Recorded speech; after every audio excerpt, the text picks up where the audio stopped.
You're in the water loop.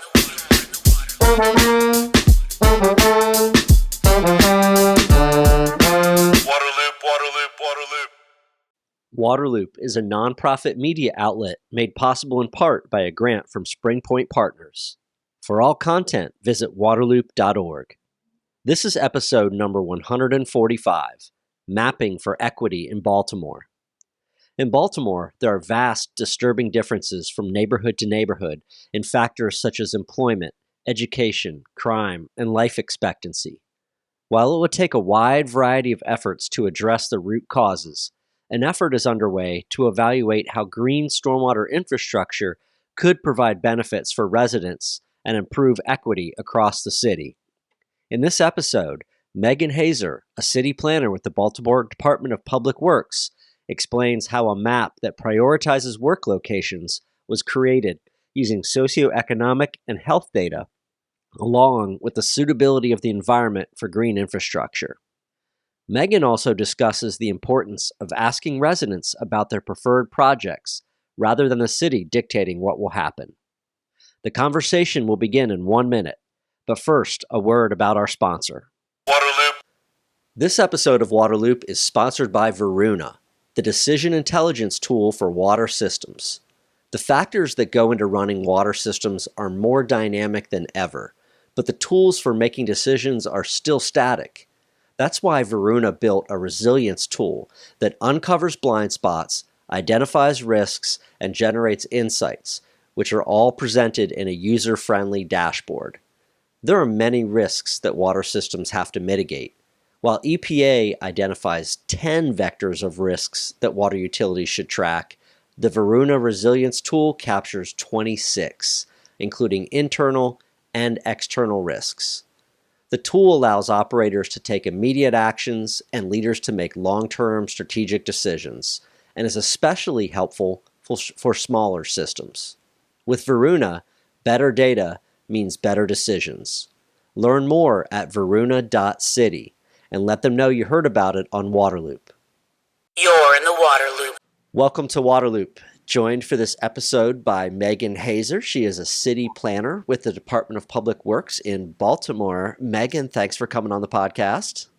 Thanks so much for having me.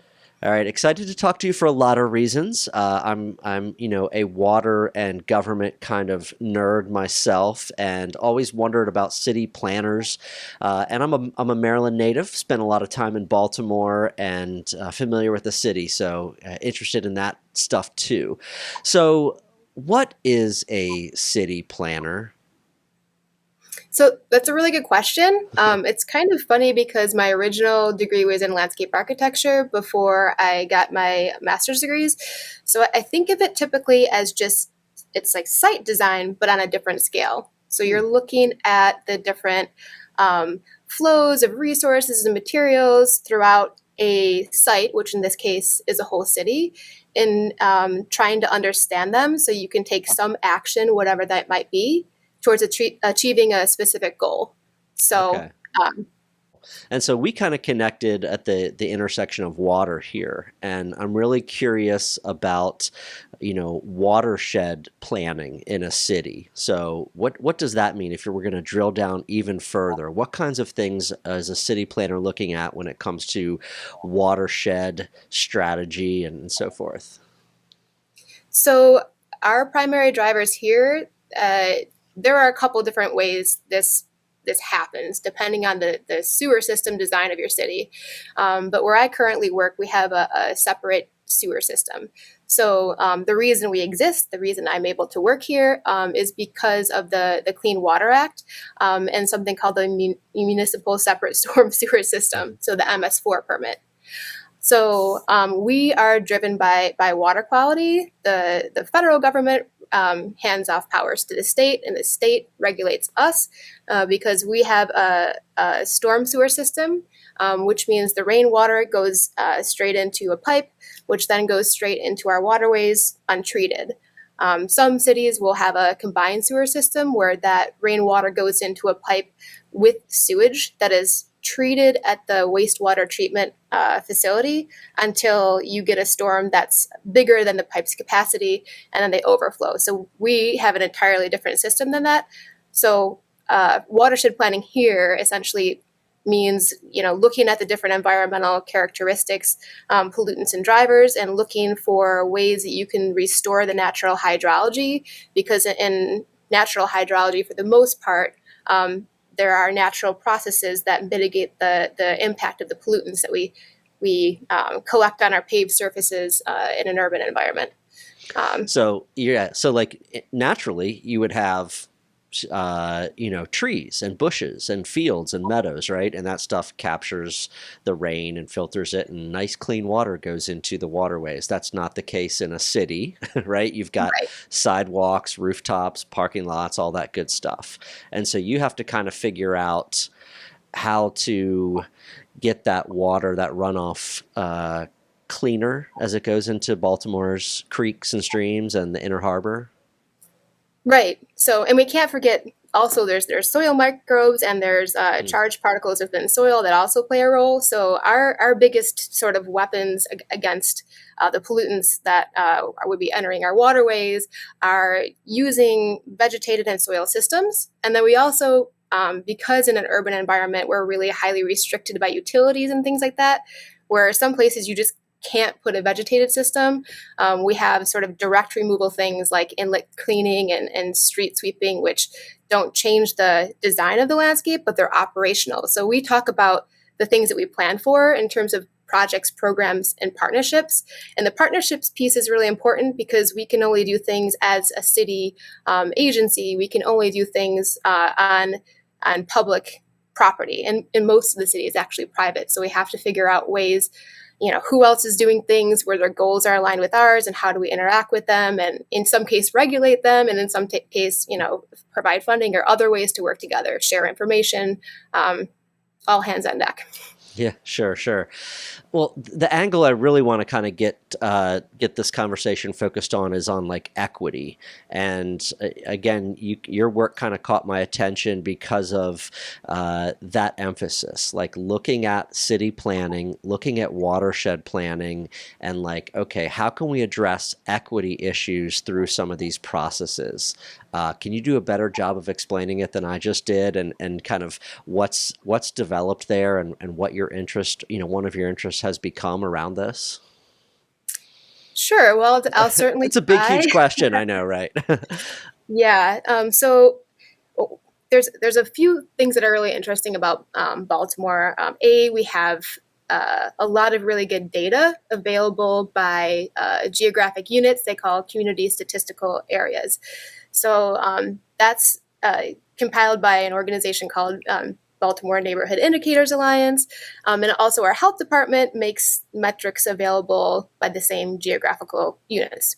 So that's a start. Baltimore City has nearly a 20-year gap in life expectancy across neighborhoods. So you'll see my public health lens coming through here, because that is what initially brought me to this work where we're talking about equity in a stormwater context.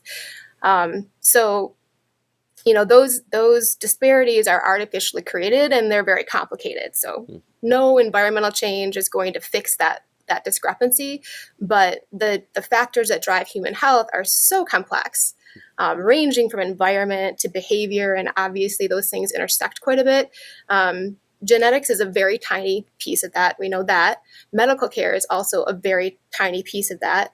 But everything else is modifiable by a really wide range of people. Whether you literally, if you're just, I was going to say professional, but that's not really correct. But the point is, if we want to see those unjust disparities disappear, you need a wide variety of people coming at it from a wide variety of different angles. And Baltimore City is like many cities in that we have a long history of racial discrimination. We were the first city to have a racialized zoning law, and I'll have to give credit to Dr. Lawrence Brown and his work called in coining the term and writing the book, The Black Butterfly, which talks about a lot of what is driving these artificially created unjust disparities in health. So, I mean, public health people talk about this a lot. And then, environmental folks talk about this a lot, and community folks talk about this a lot. One of the really interesting things about stormwater is there's a federal law that, the Clean Water Act, that says we have to address stormwater. Some of the tools we have to address stormwater are important for creating healthier living environments, which is a piece of that pie. So, in starting this work, really, this, our team saw this as an opportunity to think about, because we're so highly urbanized, there's a lot of people that live here. First of all, if we want to improve water quality, we have to think about people, because people's behavior and their perceptions and their knowledge and all those things matter for water quality no matter what. But it's also an opportunity to think about how we shape our investments to help chip away at some of those challenges that are driving those disparities. So we have a responsibility really to be thinking in that way, because we have some power in addressing that thing that's unjust. So, that's tons of angles for me to follow up on there. Really, really great points. That 20-year life expectancy gap, that's just jaw-dropping, really incredible. And like you said, water is just one piece of that. The environment is just one piece of that, right? You're not going to close that discrepancy with just changing some planning. There's a lot there. What do you start to do then from a watershed planning, city planning, stormwater management, side of things to contribute to that? How do you start to build toward equity? So it's a really good question, right? It's a big problem. So where do you start? And I think a lot of people get afraid of that. And I think the biggest thing that I've learned just, through trying to do different things, and you have to try something, start somewhere, and then continue to always learn from it. So I want, when people hear that, they're like, oh God, this is an emergency. We have to do everything right now, and we have to do it perfect. Just conceptually starting something is really important. So the very first thing, I should back up, sorry. We think about equity in sort of four different ways. So there's distributional equity, which is what kind of I'm going to focus on mostly today. There's transgenerational equity. So that's thinking about our impact on subsequent generations. There's systemic. So kind of the things we often talk about, like redlining. What are the things that sort of the policies we built over time that were inherently flawed, that are creating disadvantages for certain groups of people that shouldn't exist? And we might be so used to them, but we're blind to them unless we consider the structural forces behind that. And then there's procedural. And procedural is really important, I think, because it's how you share power with people in decision making. It's also probably, at least for me to think about, the most challenging. And it's something that we're trying to address as our next big piece. But this work that I'm talking about today doesn't address it. And it's so, so important because, as a public health person, stress is a factor. People need to feel like they have some sort of decision-making power over their lives. They don't want things done to them.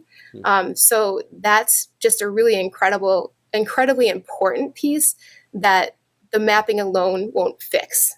So if anyone's thinking about doing that, yes, do mapping, but also think how you engage people in the planning process with you. And that's the next big challenge that we are thinking through how to do, and definitely won't get right the first time.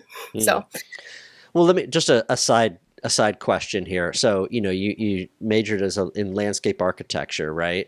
You're in this planning. You studied also public health, and now you're, very proficiently rattling off these different types of inequities. So that where'd you learn that? It's something that it's interesting. This is a concept that was talked about in in my educational background as a landscape architect, we talked a lot. I went to SUNY ESF, SUNY Environmental Science and Forestry. We talked a lot about redlining. The whole reason I decided to do landscape architecture is I actually grew up in a very out rural area, lots of green space. And I remember coming to a big city the first time, and I like to walk a lot. And I was like, wow, this is really unfair. Things changed quite a bit, and why? So when, if professors or academics were talking about that, I was really interested, because I'm like, how can I do something to make environments healthier for nature? We are a part of nature, so for nature and people. So that probably really drove, I went and got a Master of Science and Public Health at the same time, but that the decision to do graduate studies was like, I don't want to just be making things pretty. I want to think about the impact and have a way of tangibly considering what those decisions will result in.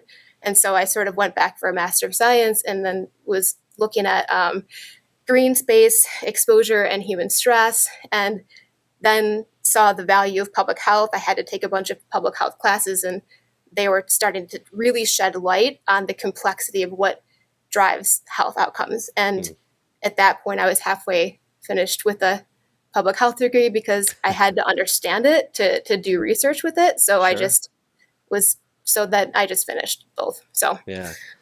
Well, that's cool, though, that as part of your landscape architecture studies that they address some of those, historic environmental injustices and the source of some of the inequity around the country. That's awesome. All right, so bringing it back on track here, Baltimore is kind of starting to head down this path, right, of focusing more on ways to build equity through all different aspects of the city, including watershed planning. So what are you guys up to? We'll try to bring it back to that. Yeah. So how this project emerged, essentially, we had to do watershed assessments. And so I said, this is a good opportunity. The leadership agreed. I was very lucky. I am very lucky here to have leadership that values trying new things and is sort of science oriented, and, why not? Let's try this. So what I actually did was use those community statistical areas that are made available for public use to generate a series of maps. So I generated a map that focused on socioeconomic and racial equity, and that had several different variables. So it considered race, it considered education, hardship index, and life expectancy, because the social determinants of health, which some of those describe, are going to be underlying everything. Your burden of stress is really important. Then we looked at specifically the different factors that we had information on that we could modify through installing vegetated practices. So things like impervious surface, percentage of green space, access to different green spaces. We had access to temperature data, surface temperature, canopy, things like that. So each map considered all these variables, and we separated and scored things essentially by quintile, and then assigned a point value to sort of rank them against each other for all the different areas in the city. So socioeconomic and racial equity, health supportive communities factors, and then the third one is really what is often considered in terms of a watershed assessment for water quality. So things like slope and soils, and how much impervious surface is publicly owned. So it was assessment of opportunities. So we made a composite using all of those different maps to prioritize our overall areas. So then we have priority areas 1 through 5. And now the big challenge, and this is what we're trying to tackle now, is we are going to go there to, we call it ask first, engage people first, because we do not want to say, because we looked at these maps and crunched these numbers in an office, that we know what's good for a community, because we don't. We are coming and hoping to engage with people and understand and work with them to provide something that meets our requirements and also their goals and needs. And so we hope to learn what that is. Yeah. And so this is basically what you're hoping to do when you hear from them. The idea is like greening these neighborhoods. Is that just an easy way to put it? Like put in more green infrastructure, more vegetation, more green space? It's it's challenging because what we would like to do is kind of like, the simple solution is we go in and say like, where do you want to take away pavement? Where do you want Mm, bioretention? Where do you want to plant trees? But that's already sort of making assumptions. So we're going to start with how do people want to be engaged? What are their goals? And I'm talking about a process we're still figuring out, but we don't want to assume that people want green most likely, but we want to have that discussion, not come in with another like lens. And the other thing is, I wish that this was very easy to do in Baltimore, but we have a lot of site constraints like utilities. So this happens often where people want to see maybe a bioretention bump out, and they hear all this stuff about green stormwater infrastructure, and I'll differentiate that a little from green infrastructure because that definition gets really wild depending on who you ask. But that location will have so many utility conflicts, it'll be impossible. Or in some cases, it's at the top of a hill. So mm. we can't necessarily say we will do everything people want, but we need to find the best way to engage people. Because the other thing is like being disappointed that we can't do something Mm. is going to frustrate people. And we don't want to do that either. So it's finding a balance. Mm. But we do want to put things in locations that make sense to improve water quality and align with people's needs and interests. So This it's all finding those things together. and this gets to that procedural equity that you mentioned, right? Like, hey, we're not just going to come charging in there and tell people how to fix their neighborhood or how to make things better. You really want to just have a conversation first. And it sounded like even having a conversation about how they want to have conversations, right? Not just even assuming the format for exchanging information. Did I catch that properly? Right. Okay. And there we have really active, engaged communities that are leading their own planning efforts, and we want to be able to connect with them and understand how we can best support the work that they're already leading as well. So Hmm. And uh, I guess this gets to the fact that typically green infrastructure, green stormwater infrastructure is not equitably distributed across cities, right? It tends to go into the wealthier, whiter neighborhoods. So that's a really good question. And I Hmm. will say that I have not done a recent literature review to see if there's anything that could be said across like all cities. And there's certainly, I would imagine if you try to do that, there'd be so many definitions of green infrastructure that it'd be really difficult to say anything about that.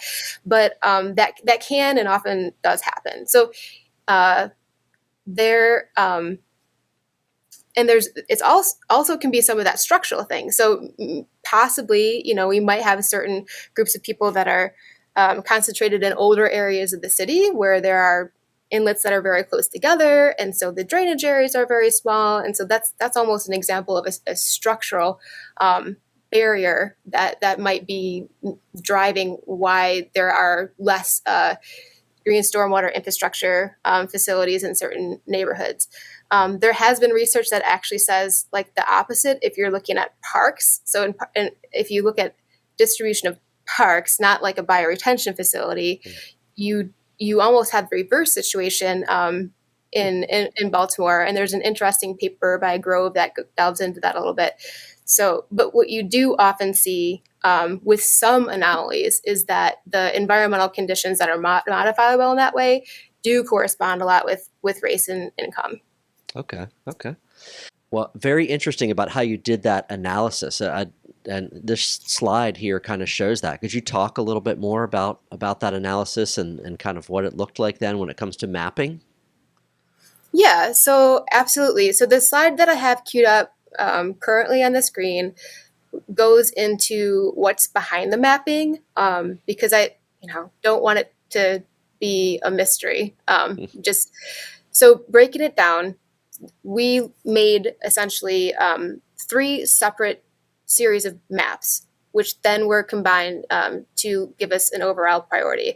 So we looked at socio-economic and racial equity factors, and you can see in the screen what those different variables were. And we ranked each community statistical area in quintiles, and we assigned them a series of points. So then we looked at which one had the highest points. We also looked at the data spread across that and divided them up to quintiles, and then we assigned them a priority rank. So we did that for each of the three kind of factor-based maps. So the next was the health-related factors, so healthy community-related factors. So these are the things we thought that we could specifically modify through implementation of vegetative practices. And it's not comprehensive. It's, we're limited by the data that we had available, but these are the different things that we considered. And so you see we assign points, and then we assign prioritization. And we did the same thing for physical feasibility for implementation of vegetative practices. And then we crunched the numbers across all three, and that gave us an overall prioritization score. Okay, cool. And now for one of my favorite things, maps. I love maps. I imagine you do too. So I do.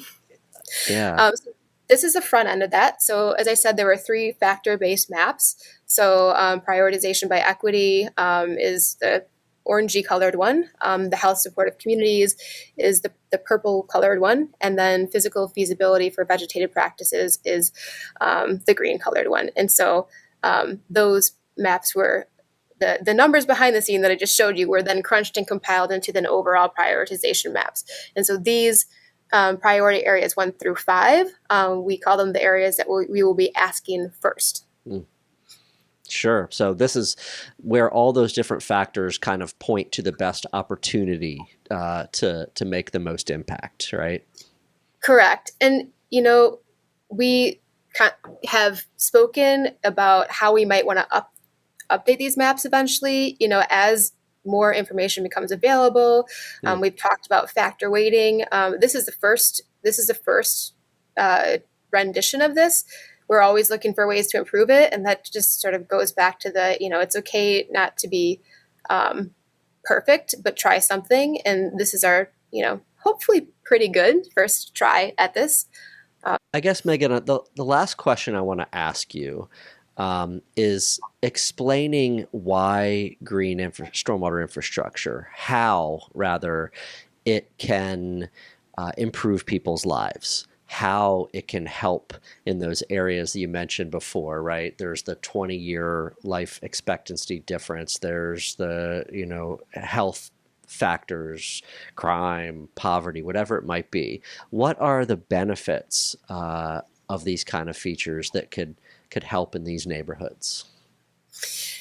Yeah, so there's a lot of really good research looking at, they call it, if you need a Google Scholar search term, built environment factors that affect health. And some of those things are, access to nature. Some of those things deal with heat islands. So vegetative practices because we're talking about bioretention and tree planting, essentially, when we say vegetative practices related to watershed restoration.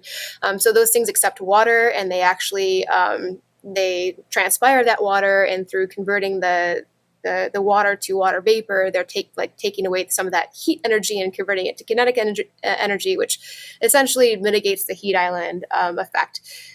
Heat can be a driver in creation of some air pollutants. So air quality. Also, there's some physical things that happen when you have vegetation for taking air pollution out of the air.